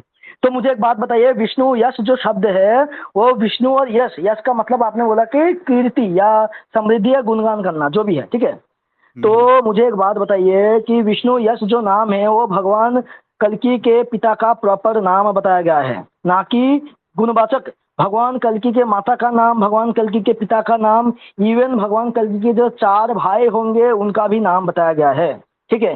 क्या भगवान कल्कि जिनको आप कल्कि मानते हो उनके 4 भाई है? नहीं, इसमें चार भाई नहीं होंगे, सिर्फ भगवान रहेंगे, उनके साथ उनकी जो बहन रहती है माता अगर मैं सुभद्रा, भागवत और जो अगर बलभद्र मैं प्रभु रहेंगे अगर वो उन्हीं के मैं शरीर में, एक शरीर में दोनों। भागवत अगर मैं भागवत पुराण से सिद्ध कर दूं कि उनके 4 भाई होंगे, तो क्या आप मानेंगे कि आपका जो ये जो सिद्धांत है ये थोड़ा सा डगमगा रहा है? क्या आप मानेंगे? क्योंकि मैच नहीं खा रहा ना। अगर मैं अरे भागवत पुराण से दिखा दूं कि उनके 4 भाई होंगे, तो आप ये मानेंगे कि आपका जो सिद्धांत है थोड़ा सा इधर उधर तो हो रहा है, मानेंगे कि नहीं? मैं गलत हाँ, मानने के लिए मतलब नहीं बोल दोनों रहा में हूँ, डिफरेंस है थोड़ा। ये। ठीक है, ओके, ठीक है। तो क्या मैं दिखाऊं या आप ऐसे ही मतलब मान लेंगे या दिखाना पड़ेगा? अरे मान रहे, हाँ मतलब पढ़ा हूँ, वो ठीक पता है है ठीक है, किसने ओके कहा ओके, है ठीक है ये ठीक है, सब। इतना इतना तो पता ही होगा कि मैं जो बोल रहा हूँ वो हाँ देख के हाँ, ही बोल पता है रहा हूँ, पता पढ़ है। के ही बोल रहा हूँ, ठीक है ठीक है। तो कल हम्म, क्या होता है कि जो 4 भाई होंगे तो ये मैच नहीं खा रहा, ठीक है। दूसरी बात पे आते हैं, विष्णु यश और सुमति भगवान कल्कि के माता और पिता के नाम होंगे, ठीक है। तो भगवान कल्कि के माता का नाम सुमति होगा क्या? जो जो इस पर चिंतित हो, क्या उनके माता का नाम सुमति है? नहीं, इसमें दिया है तो उनकी माता का नाम तपस्विनी होगा, तपस्विनी नाम। तपस्विनी होगा, ठीक है। ये भी रॉन्ग हो गया। भागवत पुराण में साफ लिखा है कि उनके माता का नाम सुमति होगा और पिता का नाम विष्णु ऐसा होगा। दूसरी बात पे आते हैं, कल के अवतार का जन्म का स्थान आपने बोला कि संभाल ग्राम में उनका, संभाला में उनका जन्म होगा, ठीक है। संबलपुर सबसे संबलपुर। पहली बात संबलपुर। तो यहाँ पे सबसे पहले आपने शब्दों का खेल खेल दिया है, ठीक है। शब्दों का खेल कैसे मैं बताता हूँ, क्योंकि मोस्ट ऑफ द लोगों ने कल के अवतार कल की पुराण पढ़ा नहीं है ना। जो भागवत पुराण का ही एक उपपुराण है, हर एक पुराण का एक उपपुराण भी रहता है, ठीक है। जैसे शिव पुराण का उपपुराण है गणेश पुराण, गणेश उपपुराण। जैसे देवी भागवत का उपपुराण है देवी देवी उपपुराण, ठीक वैसे ही भागवत पुराण का जो उपपुराण है वो है श्री कल्कि उपपुराण, ठीक है। यानी कि जो 12वां स्कंद जब खत्म हो जाता है तो वहां से कल्कि पुराण, मतलब जो कल्कि अवतार की जो पूरी मतलब वर्णन है वो वहां से शुरू होता है। और कल्कि पुराण 100% ऑथेंटिक है। क्यों? क्योंकि कल्कि अवतार के जो प्राचीन कमेंटेटर्स है उन लोगों ने इस चीज को कोट किया है, और खुद इस्कॉन के जो संस्थापक है श्रील प्रभुपाद जी, उन्होंने पूरा उस पर कमेंटरी भी किया है, पूरा ट्रांसलेट भी किया है। तो कल्कि पुराण का ऑथेंटिसिटी की तो बात ही नहीं होती है, ठीक है। तो अभी मैं मेन बात पे आता हूँ। कल्कि पुराण में ये बताया गया है कि वो जो जगह है उस जगह का नाम संभल है, नॉट संभलपुर या संभाला, नहीं ऐसा कुछ भी नहीं है। उस जगह का नाम संभल है। और कल्कि पुराण में ही ये बताया गया है कि संभल कोई जगह जो है वो एग्जिस्ट करेगी ही नहीं कलयुग में। वो कलयुग में एकदम जब आधा कलयुग बीत जाएगा तब उस ग्राम की उत्पत्ति होगी, और उस ग्राम का लोकेशन बताया गया हिमालय के पहाड़ियों में। क्या आपके द्वारा प्रतिपादित होने वाला जो संभल ग्राम है, क्या उसका जगह, उसका लोकेशन हिमालय पे है? नहीं। क्या वो संभल ग्राम वेद व्यास और परशुराम जी ने बसाया था? उसको ये ब्रह्मा जी ने 10,000 ये ऋषियों के साथ बसाया था, संबित संबल को कल्कि पुराण के अनुसार जब कलयुग का आधा वर्ष जब बीत जाएगा, जब वेद धर्म का संपूर्ण रूप से लोप होने लगेगा, तब उस टाइम पे जब कुछ जो लोग वेद मार्गी होंगे उन लोगों को एकजुट रखने के लिए, और भगवान जब अवतार लेंगे तब उस टाइम की मतलब एक अच्छा परिवेश वहां पर प्रकट करने के लिए परशुराम जी और वेद व्यास जी दोनों जाते हैं हिमालय की पहाड़ियों में, जहां पर वो एक गुप्त जगह पे एक गुप्त ग्राम का निर्माण करते हैं जो होता है संभल ग्राम। और उसी ग्राम में आगे चल के एक भगवान कल्कि का जन्म होगा। यानी कि आज के डेट में संभल ग्राम एग्जिस्ट ही नहीं करता है। और दूसरी बात, संभल ग्राम बहुत सारी जगह पे है, सिर्फ ओडिशा में है ऐसा नहीं है, उत्तर प्रदेश में भी एक संबलपुर मुरादाबाद है। में भी है। हाँ, तो उत्तर प्रदेश में भी जो संबलपुर है वो वाला ऑथेंटिक नहीं है, उड़ीसा वाला है, यही वाला ऑथेंटिक है। ये आपको कैसे पता लगा? तीसरी बात ये है कि कल्कि पुराण से ये कॉन्ट्रडिक्ट कर रहा है। क्या हिमालय की पहाड़ियों में जो कल्कि अवतार का जो वर्णन है कि वहां पर जो संभल ग्राम होगा, या एक बुक है पूरी इसके ऊपर बाकायदा एक रिसर्च बुक भी है, द हिडन विलेज ऑफ संभाला इन हिमालय। वो आप अमेजोन पर सर्च भी कर सकते हो। वो भी हमारे स्कॉलर्स द्वारा ही लिखा गया है। सिर्फ हमारे स्कॉलर्स ही नहीं, यहाँ पर जो फॉरेन स्कॉलर्स है जो लोग कल्कि अवतार के ऊपर रिसर्च कर रहे थे, उन लोगों ने भी इस चीज को एक्सेप्ट किया है, मतलब इस चीज के ऊपर रिसर्च किया है। और रिसर्च करने के बाद उन्होंने भी वही कंक्लूजन दिया है कि ये जो है अकॉर्डिंग टू कल्कि पुराण ये हिमालय के अंदर या हिमालय के अंदर कोई गुप्त स्थान होगा जो सभी तामसिक या सभी जो आसुरिक लोग होंगे उनसे छुपा हुआ होगा। कि उस टाइम तक सभी लोग म्लेच्छ और नास्तिक बौद्ध बन चुके होंगे। तो जितने भी लोग वेद मार्गी होंगे जो भगवान की उपासना कर रहे होंगे, तो उन लोगों के लिए एक साक्षात मतलब रहने के लिए एक शुद्ध स्थान रहेगा। वही स्थान जो छुपा हुआ स्थान होगा उसी में भगवान कल्कि का जन्म होगा। तो वही जगह जो है संभल ग्राम है। तो क्या ये आपका जो संबलपुर है क्या उससे मैच खाता है? नहीं, मालिका में तो ओके, लिखा अब है कि अगले उड़ीसा में जो है संबित संबल, उसके बारे में। ठीक है मैं मालिका पे आऊंगा। मैं अभी पुरानों पे बात कर रहा हूँ ना प्रभु जी, तो थोड़ा सा पुरानों के अकॉर्डिंग चलेंगे, ठीक है। अभी तो आगे आते हैं। क्या कल्कि पुराण में ये लिखा है कि भगवान कल्कि जब अवतरित होंगे तब उनके गुरु जो होंगे वो परशुराम होंगे? क्या हाँ हाँ, लिखा है आपके लिखा जो है। कल हाँ, तो आपके जो तथाकथित गुरु, तथाकथित कल्कि अवतार है, क्या उनको भगवान परशुराम गुरु रूप से दीक्षा देने आए थे? क्या उन्होंने उनको वेद का ज्ञान सिखाया था? क्या उन्होंने उनको अस्त्र विद्या सिखाया था? परशुराम उनको ब्रह्मास्त्र का ज्ञान देंगे ऐसा लिखा है। तो क्या आपके जो तथाकथित कल्कि अवतार है क्या उनको ब्रह्मास्त्र के बारे में पता है? अगर है तो मुझे दिखाने बोलना। तो अब मतलब आप क्या चाहते हैं कि हम उनको मतलब भगवान का फोटो आपको दे दें? अच्छा ठीक है, चलिए चलिए चलिए, गलत बोला मैंने। कि मेरा क्वेश्चन ये था क्या परशुराम जी से वो मिले हैं? क्या परशुराम आके उनको जी सर्टिफिकेशन जी। देके गए हैं? नहीं, क्या गए थे, वो गए परशुराम थे 12 वर्ष तक वहाँ उनसे दीक्षित हुए, और पहले 16 कला में जन्म लिए थे, अब 64 कला में अच्छा है। अच्छा अच्छा, तो वहां पर वो परशुराम जी से मिले थे, है ना? हम्म। वो हो चुका है, ठीक वो है। हो चुका है। तो कल्कि पुराण में ये लिखा है कि कल्कि अवतार जब परशुराम से मिल लेंगे और उसी के बाद वो धीरे धीरे 8 चिरंजीवियों से मिलना शुरू करेंगे, और उसी के साथ उनका मिलन हनुमान जी से भी होगा, और वो सभी एक साथ ही रहेंगे, एक हाँ, साथ वो ही लिखा है, रहेंगे। बताते क्या? बताते 2027 में वो एक इस सालदा में एक ट्रेन लगा है, वो एक पगला रिलीजन करके है। वो आप यूट्यूब पे सर्च कर लेना, तो वो एक समय आएगा, वो अपने आप खुल जाएगा 2027 में। वो जाएगा वहाँ पे बैरी स्टेशन पे रुकेगा, उसके बाद उसमें पूरी जाएगा वो, मतलब पूरी जाएगा। पूरी में जो जगन्नाथ जी हाँ। का दारू ब्रह्म मूर्ति है ना, उसको वो लोग उसमें रख के भागेंगे। तो बैरी एक स्टेशन है वहाँ पे भक्त, और उसमें मतलब जो लेके जाएंगे ना, वो रसिया के लोग होंगे, उन सब के बीच में लड़ाई होगा। उस समय वो जो ब्रह्म होगा, उसी समय वहां से जब लड़ाई होगा, उस समय जो दारू मूर्ति का जो ब्रह्म होगा वो छतिया भट्ट जाएगा, और वहाँ छतिया भट्ट में 7 दिन वहाँ रहेंगे प्रभु, और वहीं पे हनुमान जी भी मिलेंगे 7 दिन के लिए। अच्छा, वहाँ वहीं पे हनुमान जी उनका मिलेंगे 7 दिन के लिए, ऐसा कोई भी कॉन्सेप्ट नहीं है। जिस तरह से भगवान राम जब सीता माता के चले जाने पे मूर्छित हो गए थे, जब शोकाग्रस्त हो गए थे और सीता माता को ढूंढ रहे थे, जैसे किष्किंधा कांड में वर्णन आता है कि वो हनुमान जी के मतलब वो अपनी माता सीता के तलाश में निकल गए, और वहां पर जैसे उनको हनुमान जी मिले थे, और उसके बाद से भगवान हनुमान सॉरी भगवान राम के साथ हनुमान जी ऑल टाइम के लिए थे, परमानेंट टाइम के लिए थे, जब तक भगवान राम ने देह त्याग नहीं किया था, परमानेंट टाइम के लिए थे। ठीक वैसे ही कल्कि पुराण में वर्णन आता है, अगर आप कल्कि पुराण पढ़े हो तो उसका दूसरा खंड उठा के पढ़ लेना, दूसरे खंड से जो वर्णन शुरू होता है, वहां पे हनुमान जी से जब से कल्कि अवतार मिले थे तब से हनुमान जी कल्कि अवतार के साथ ही थे, अलग नहीं हुए। अरे मतलब जब वो होगा ना 7 दिन वाला, वो उस समय से वो मतलब रहेंगे परमानेंट, जब तक धरा पे वो अच्छा, रहेंगे। अभी नहीं है, बाकी जब के वो होगा जो भी तब। जब कल्कि अवतार का जन्म हुआ था, तब जब कल्कि अवतार का जन्म होंगे तो महर्षि वेद व्यास जी कल्कि अवतार को देखने आएंगे, और उनका नाम भविष्य में कल्कि होगा ये उसके वो ख्यात करेंगे। क्या ऐसा कुछ भी हुआ था? नहीं, उनका नाम तो माधव है, जो कि पहले भी लिखा है, द्वापर युग में होने वाला था, पर गर्गाचार्य जी ने उनका कृष्ण नाम रख दिया था।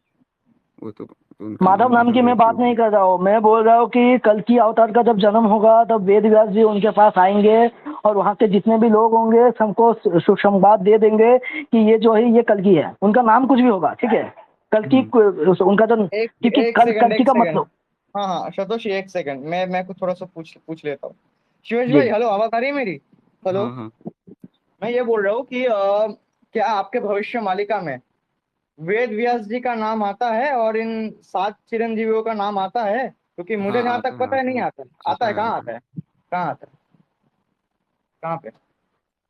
थोड़ा वो हम्म। आप शेयर कर सकते हो रेफरेंस की, अगर एक बार मैं देख लूँ शायद से। हाँ क्योंकि मतलब मैंने एक तो एक पढ़ा करके है, मेरे सातों मेरे को तो चिरंजीवी के दिखा बारे नहीं, में शायद बताते हैं। आपको दिख गया पहले होगा। जो जैसे परशुराम जी के बारे में तो बता दिया, और हनुमान जी अभी गंधमादन पे वो हम्म तपस्या कर रहे हैं, अखंड बिहार हम्म में एक पर्वत है, वहाँ पे वो हम्म अभी तपस्या कर रहे हैं। तो जब समय आएगा तो वो भी आएंगे। उसी के साथ जो और जैसे वेद व्यास जी भी है ना, तो उनके हम्म। बारे में भी, सबके बारे में लिखा है, वो आगे आएंगे सब, सातों चिरंजीवी। अच्छा, ठीक है, तो आप आप वेद सातों व्यास जी को चिरंजीवी का मानते नाम हो? बता सकते हैं? आप वेद क्या? व्यास जी को मानते हो? एक सेकंड सतोशी, आप वेद व्यास जी को मानते हो? हाँ शिवेश हाँ। भाई, तो फंसेंगे, ये फंसेंगे। अच्छा रुको ठीक है, रुको म्यूट रुको, कर नहीं लेता नहीं हूँ। रुको ना भाई सतोशी, नहीं नहीं नहीं नहीं, ऐसा मत कर। देखो, मैं बोल रहा हूँ कि वेद व्यास जी को आप मानते हो ना, पूर्ण तरीके से मानते हो? जी ये जी। पूछ रहा हूँ। अच्छा, पुराणों की रचना किसने की है? वेद ये व्यास। तो पता है, वेद व्यास जी ने। हाँ तो अगर पुराणों की रचना वेद व्यास जी ने की है, तो आप एक काम करिए, ठीक है, आप भविष्य पुराण जाइए, आप कल की पुराण पढ़ लीजिए, उसमें मुझे एक चीज आप मुझे दिखा दीजिए। फिर अगर आप वेद व्यास जी को मान रहे हो, तो फिर वो भविष्य पुराण से क्यों कॉन्ट्रडिक्ट कर रही है? वो भागवत पुराण से क्यों कॉन्ट्रडिक्ट कर रही है? और फिर वो इससे क्यों कॉन्ट्रडिक्ट कर रही है, क्या नाम है उसका, कल की पुराण से क्यों कॉन्ट्रडिक्ट कर रही है? आप वेद व्यास जी का नाम भी लोगे भविष्य मालिका में, लेकिन एक तरफ वेद व्यास जी के पुराणों को। और सबसे पहले बात तो मैं आपसे ये पूछना चाहता हूँ, सिंपल सी बड़ा बेसिक सा सवाल है, ठीक है। हम्म हमारे कोई भी आचार्य, चाहे वो हम्म निम्बार्काचार्य हो, चाहे वो चैतन्य महाप्रभु हो, या फिर आदि शंकराचार्य हो, ये कुछ भी अपने मन से उठा के नहीं बोलते थे। उनका कोई भी सिद्धांत अगर होता था, तो वो या तो उपनिषदों के आधार पे वो बोलते थे, या तो पुराणों के आधार पे बोलते थे, या तो वेदों के आधार पे बोलते थे, या तो किसी संहिता के आधार पे बोलते थे, ठीक है। ये जो आपका सिद्धांत है, ठीक है, ये आप कौन सा आधार पे आप ये सिद्धांत आपने रचना, क्योंकि पुराणों पुराणों से तो आप कॉन्ट्रडिक्ट कर रहे हो। आपने जैसे एक श्लोक को मिस इंटरप्रेट कर दिया, मैं उस पर बात करने वाला था, क्योंकि सतोशी ऑलरेडी आपसे उस बात पे बात कर रहा था, तो वहां पे आपने मिस इंटरप्रेट किया उस श्लोक को। आपने अगर पूरा पढ़ा होता तो आपको पता होता कि नहीं नहीं नहीं, ऐसा कुछ नहीं है। तो भागवत पुराण से कॉन्ट्रडिक्ट कर दिया श्लोक में, उसमें भी आपकी गलती निकली। कल की पुराण में अगर मैं जाऊँ तो फिर आप, पता नहीं आप क्या करोगे, मुझे नहीं पता, क्योंकि कल की पुराण में भी जो है आपका हर बात का खंडन हो जाएगा। मैं कल की क्योंकि पुराण नहीं पढ़ा, बस भागवत पुराण और भविष्यवाल का पढ़ा हूँ, भागवत और पुराण नहीं आप पढ़ा। आपने पढ़ा है? हाँ पूरा हाँ। पढ़ लिया आपने? नहीं, दसम स्कंद तक। दसम स्कंद तक पढ़ा है आपने? दसम फिर स्कंद आपने तो शतोशी ने दिखाया तो। एक सेकंड रुको रुको रुको, नहीं रुको रुको रुको। दसम स्कंद तक आपने पढ़ा है, तो फिर वो श्लोक जो आपने उठा के बोला है वो 12वें स्कंद से आपने बोला है, नहीं हाँ ना? हाँ हाँ। तो जब आपने दसम स्कंद तक ही पढ़ा तो 12वें श्लोक पे आप चले कैसे गए, मुझे पहले ये बताओ। अरे मतलब जो मालिका विद्वान है ना, वो मतलब होता है, सत्संग होता है, तो उसमें उन्होंने मालिका विद्वान कौन है भाई, मुझे जानना है। उनसे हम लाइव करवा देंगे, बोलो करिएगा जो है हाँ उनसे हाँ, हाँ मैं हाँ बिल्कुल करूंगा करूंगा, करूंगा, बिल्कुल करूंगा। हाँ बिल्कुल पर बिल्कुल ठीक है। बिल्कुल सुनिए, देखो मैं सुनो, आपको बस बिल्कुल एक करेंगे, वार्निंग, बिल्कुल करेंगे। शिवेश भाई मैं सुनो, आपको एक वार्निंग दे हम देता और हूँ, सुनो ना मेरे सुनो, भाई। हम एक सेकंड शास्त्र फिर नहीं आप पढ़े, बोल वो सब लीजिएगा। पढ़े, उनसे करवा अच्छा दूंगा, अच्छा। उनसे बात हाँ करेंगे। बिल्कुल करूंगा, एक सेकंड रुको, अभी बीच में मत बोलना। देखो मैं एक चीज बोलता हूँ, अब माइक पे साउंड आ रहा है, हाँ मैं ये बोल रहा हूँ। शिवेश भाई, आप जिनको भी मानते हो बिल्कुल मानिए, मैं उनका सम्मान करता हूँ, इसलिए करता हूँ क्योंकि वो मुझसे उम्र में बड़े हैं, ना कि इसलिए करता हूँ कोई आचार्य है, सबसे पहली बात। लेकिन हम्म। आपको एक मैं वार्निंग इस बात का दे रहा हूँ कि इन जैसा कई लोगों ने ऐसे दृष्टिशा करने की कोशिश की है मेरे साथ, और आप जाके पूछ सकते हो कि एक्चुअली देखो दूसरे जितने भी चैनल्स है ना वो बस एक्सपोज करते हैं या तो बस आपको रिफ्यूट करते हैं। मेरी एक हम्म। गंदी आदत पता है क्या है, मैं लोगों का करियर ही खत्म कर देता हूँ, आपको पता है। तो उनसे बोलिएगा जब वो लाइव में आए तो थोड़ा सोच समझ के अपने बातों को रखे, क्योंकि मैं जो करूंगा शास्त्रों के आधार पे करूंगा, उससे ज्यादा कुछ नहीं ठीक है करूंगा। ठीक है ठीक है ठीक है। तो हाँ हम उनसे बिल्कुल, आपने ये, मतलब पूछते हैं, आपने उसके बाद हम बिल्कुल, बता देंगे। यस आपने इतना बड़ा कॉन्फिडेंस रखा है मेरे सामने, मैं बिल्कुल आपको बेस्ट ऑफ लक बोलूंगा। और उनको भी, और उनसे पूछ लीजिएगा कि आपने लाइफ इंश्योरेंस करवाया कि नहीं है, क्योंकि बहुत जरूरत पड़ेगी, ठीक है। भाई अरे तुम लोगों को जरूरत पड़ेगा, देख लेना। हाँ हम लोग को अच्छा कल की ठीक अवतार है, आके देख देखो रहे मारेंगे। हैं। देखो, सुनो सुनो। सतोशी अरे रुको हम ना भाई, सिर्फ तुमने देखो, तो हम सिर्फ इतना देर तक भविष्य बात किया। मालिका पढ़े, इसलिए हम आए थे कि अगर उससे कुछ पूछोगे तो वो बताएंगे, पर वो हम नहीं पढ़े हैं। भविष्य मालिका ही तो तो पूछ रहे हैं ना मेरे भाई, भविष्य मालिका से तो मैंने पूछ रहे हो, तुमने बोला ना कि भविष्य मालिका में जो वेद व्यास जी का वर्णन आता है, अगर आप वेद व्यास जी को कॉन्ट्रडिक्ट कर दोगे मेरे भाई, तो पूरा सनातन धर्म का आधार ही आप खत्म कर दे रहे हो। आपको पता है इस बात में? आप अगर हम्म, वेद व्यास जी को ही कॉन्ट्रडिक्ट कर रहे हो तो फिर आप तो ये बोल रहे हो कि जो है अच्युतानंद जी जो है, या फिर आपका जो सो कॉल्ड ये जो भी है, ये तो वेद व्यास जी से भी ज्यादा विद्वान है। ऐसा नहीं होता ना कि अगर आप देखोगे अच्युतानंद जी अगर चैतन्य महाप्रभु के शिष्य है, तो वही चैतन्य महाप्रभु के डिसिप्लिन सक्सेशन में जो जो उनके पिछले वाले जो आचार्य थे उनमें वेद व्यास जी का भी नाम आता है।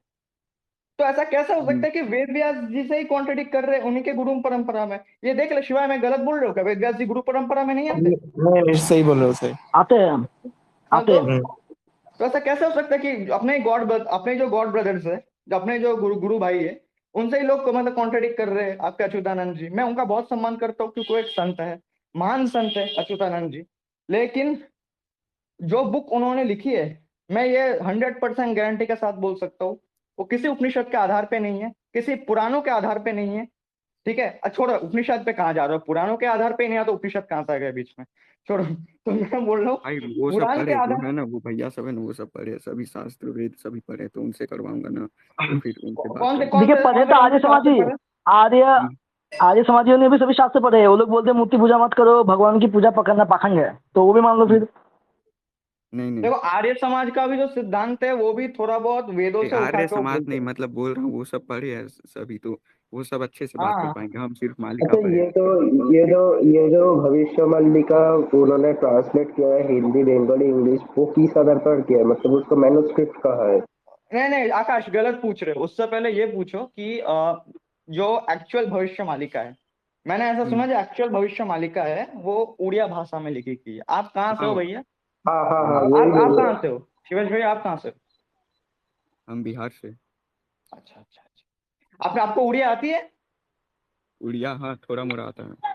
थोड़ा मोड़ा आता है, अच्छा। पूरा पढ़ लिया आपने? ओरिजिनल मैन्युस्क्रिप्ट आप दिखा सकते हो भविष्य मालिका का रिसेंट करंट? हाँ हाँ, वो बता देता हूँ, अगर जिनको विश्वास नहीं बताना है नहीं ना है, तो। दिखाना है। हाँ बताना हाँ, नहीं दिखा है। के वो रियल वाला हाथ में हाँ दिखाऊंगा, वो 600 पेज हाँ वाला। दिखाइए, बिल्कुल दिखाइए। वो तो वो तो उड़ीसा में है ना, यहाँ नहीं है, फोटो उसका सेंड अभी कर तो सकता आपने हूँ, बोला अगर कि आपके चाहिए हाथ तो। में। आर्य, हाँ अच्छा एक सेकंड, मैं एक मिनट, विशाल मैं एक बात बोल लेता हूँ। आप जी उसकी जी। चिंता मत कीजिए कि हम लोग कैसे पढ़ेंगे, हमारे पास हम विद्वान लेके आएंगे पढ़ने वाले, उसकी चिंता आप मत कीजिए। आप बस मैन्युस्क्रिप्ट हमारे हाथ पे फोटो क्लिक करके, या हार्ड कॉपी हो या सॉफ्ट कॉपी हो, कुछ भी करके उसका जो ओरिजिनल मैन्युस्क्रिप्ट में ये हमारा जो कल्चर होता है वाला टॉपिक खत्म होने के बाद में भविष्य मालिका पे ही आता है कि भविष्य मालिका को दो चीज आता है, ठीक है। एक होता है भविष्य मालिका को ऑथेंटिक सिद्ध करो कि ये जो हमारे ओरिजिनल वैदिक शास्त्र है इसको कॉन्ट्रडिक्ट नहीं करता है, ये साबित करना था। और दूसरा कि भविष्य मालिका जो ओरिजिनल मैन्युस्क्रिप्ट है, जो आप लोग ये भविष्यवाणी दिखाते हो कि ये सच हो गया वो सच हो गया, तो ये सारी उस ओरिजिनल मैन्युस्क्रिप्ट में कौन से श्लोक में, कौन से चैप्टर के कौन से श्लोक में लिखा है, वो आपको वहां पर शो करना होगा, ठीक है। हाँ वो तो सब है, ये जो वो दोनों सब चीज है, है, वो सब है, सेंड कर हाँ जी, दूंगा वो मैं। इसीलिए इसीलिए आज तक एक भी नहीं मिल पाया। जो भी है आप कर दीजिए। हाँ और वो वाला जो 4,32,000 वर्ष से 1,000 वर्ष को श्राप मिला और 5,000 वर्ष बचे हैं, ऐसा कुछ बोल रहे थे वो वीडियो में, वो भी अच्छा सही ये है भविष्यवाणी। अच्छा हाँ, वो उस पर नहीं भी कहीं मैं बात लिखा कर है लेता हूँ एक श्राप बार। मिला वर्ष। अच्छा ये ये मतलब अच्छा श्राप कैसे लेते हैं? अच्छा, एक सब लोग एक बार म्यूट हो चार जाओ, लाख 60,000। सब लोग एक बार म्यूट हो जाओ। हाँ, तो हम्म, शिवंश भाई, वो आकाश भाई जो बोल रहे हैं, मैं उसी चीज पे बात करूंगा। प्रभु जी देखिए, ये तो आप मानते हो ना कि कलयुग की आयु 4,32,000 साल वाली ही है, मतलब साल वाली थी। मतलब और उनका उसके बाद वो एज घट है के, पर, हाँ हाँ 5,000। हाँ घट के 5,000 साल हो गया। तो मुझे एक बात बताइए, क्या आपको सनातन धर्म के योगा साइकिल के बारे में कुछ नॉलेज है? हम्म। तो अगर आपको सनातन धर्म के युगा साइकिल के बारे में नॉलेज है, और अगर आप जानते हैं कि एक्चुअली में जो था वो 4,32,000 साल ही था, तो ऑफकोर्स पुराणों में जो भी आएगा वो 4,32,000 साल वाला ही आएगा। तो फिर आप पुराणों में ढूंढ क्यों रहे हैं कि 5,000 साल वाला? काय ढूंढ रहे हैं फिर आप? मतलब आप एक तरफ मान रहे हैं कि पहले के जमाने में तो हाँ ये 4,32,000 साल वाला ही होने वाला था, क्योंकि शास्त्रों में यही लिखा है। और पाप कर्मों के कारण वो कम होकर 5,000 हुआ है ना। तो एक बात बताइए, तो फिर आप जिन भी शास्त्र से जो रेफरेंस दे रहे हो, हालांकि वो तो मिस इंटरप्रिटेशन ही है, क्योंकि मैं जैसे ही मैं बुक खोल दूंगा तो एक्सपोज हो जाओगे आप, तो वो बात अलग है। पर अगर वो आप मान रहे हो तो वो तो आपका मानना ही सिद्ध नहीं होता है ना, क्योंकि आप ऑलरेडी जब मान रहे हो कि ये जो बुक है, इस बुक में ऑलरेडी लिखा हुआ है कि 4,32,000 साल वाला ही था, तो आप वहां से फिर अपने आप को कॉन्ट्रडिक्ट कर रहे हो कि आप एक तरफ मान रहे हो कि हाँ 4,32,000 साल वाला ही था, फिर आप दूसरी तरफ बोल रहे हो कि नहीं 5,000 वाला तो शास्त्रों में लिखा है। शास्त्रों में क्या लिखा है, पहले आप मुझे एक सिद्धांत बोलिए। शास्त्रों में 4,32,000 साल वाला लिखा है या 5,000 साल वाला लिखा है? क्या लिखा है आप पहले मुंह से बता दीजिए। हाँ ठीक है, तो आप जितने भी शास्त्रों से रेफरेंस दोगे आप लोग, वो सभी रिजेक्ट होंगे आपसे। आपने खुद स्वीकार किया है कि शास्त्रों में जो भी आएगा वो 4,32,000 साल वाला ही है, क्योंकि उस टाइम तक पाप कलयुग शुरू नहीं हुआ था, है कि नहीं? इतना तो मानते हो ना? पाप कलयुग शुरू नहीं हुआ था, क्योंकि शास्त्र द्वापर युग में लिखे गए थे। ओके, तो इतना आपने एक्सेप्ट किया, इस चीज को देख के बहुत खुशी हुई।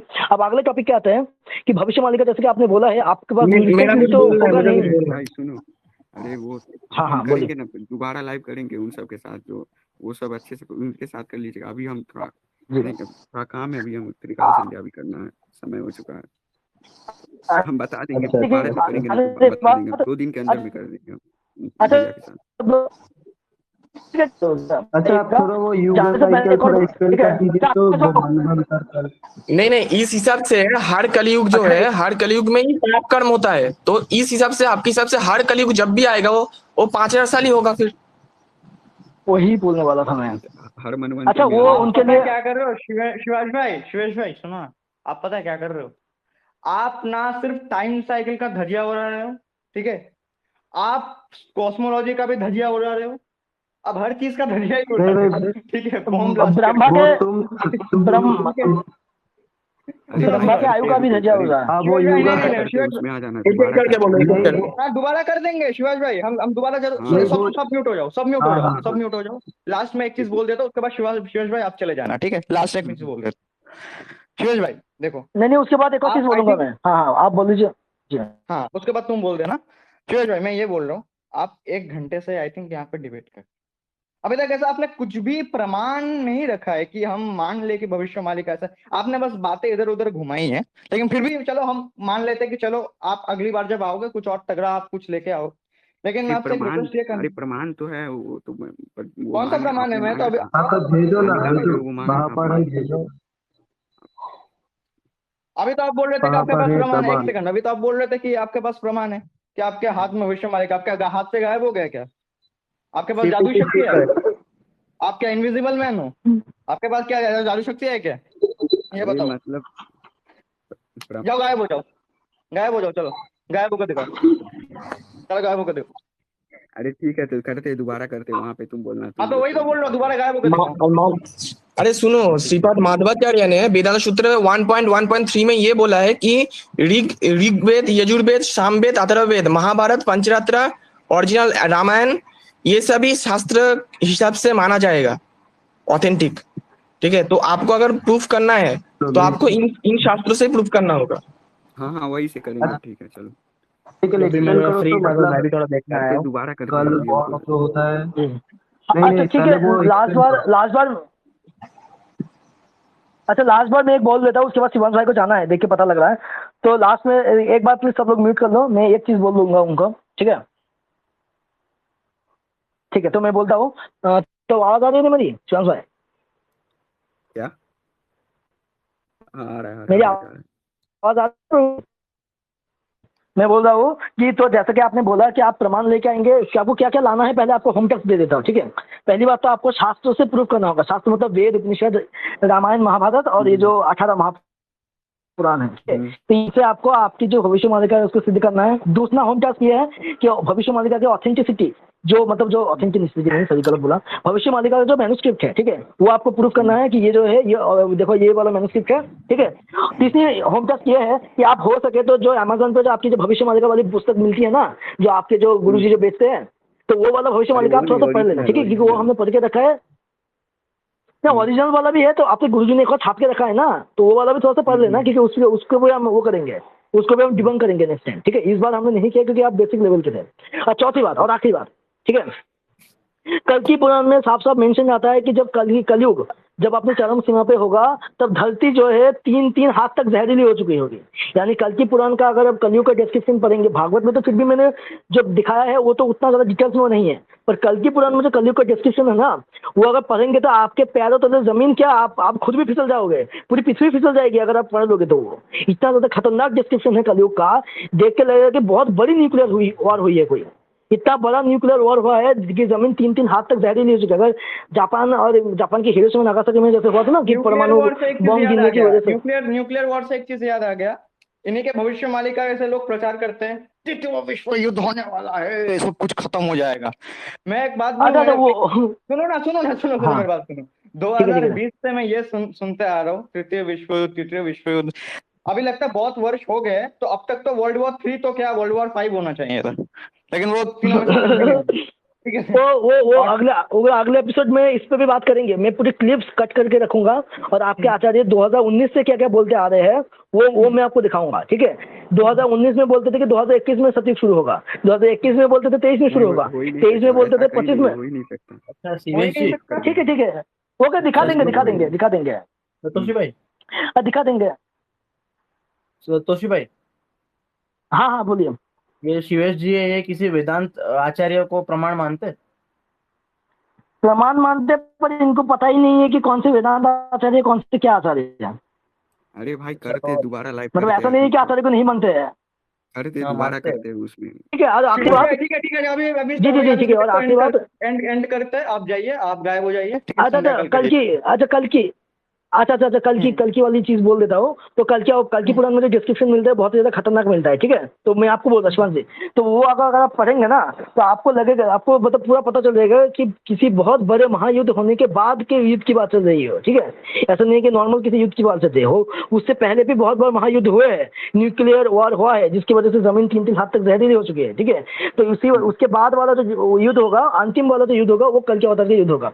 दूसरा पॉइंट ये है कि कल के अवतार के साथ जिनका युद्ध होगा, क्या उनके साथ युद्ध होगा ना आपका जो तथाकथित कल के अवतार है, सिंह नहीं, कुछ एक नाम था, पाखंड, एक बौद्ध राजा होंगे, बौद्ध सम्राट होंगे, वो नास्तिकवाद के राजा होंगे। एक म्लेच्छ राजा के साथ भी युद्ध होगा। अगर कल की पुराण पढ़ेंगे तो कल के अवतार के एकदम नाखून से लेके शुरू करके उनके मतलब बालों के खाल तक, ठीक है, वो जिंदा होने से लेके शुरू करके उनके अपने वैकुंठ जाने तक पूरा डिस्क्रिप्शन वहां पर मिलता है। किनके साथ बैटल होगा, किनके साथ क्या होगा, किनके साथ शादी होगी, किनके बच्चे होंगे, उनके बच्चों का नाम क्या होगा, कल के अवतार कब अपने विश्व रूप दिखाएंगे, कब क्या होगा। तो आप जो भी उल्टी सीधी कहानियां जो बनाओगे ना भविष्य मालिका से, तो वो मैच ने अगर नहीं खाया तो हम उसको नहीं मानेंगे, हम पहले से बता देते कि कल की पुराण, भागवत पुराण, भविष्य पुराण हमारे लिए परम प्रमाण है, ठीक है? पहले हम बता देते क्योंकि इन तीनों पुराणों में भविष्य के बारे में लिखे हैं, और ये पुराण लिखने वाले विष्णु पुराण में उतना नहीं है ना, वो भागवत जितना है उतना ही आता है, मैंने पढ़ा है जी जी। विष्णु पुराण।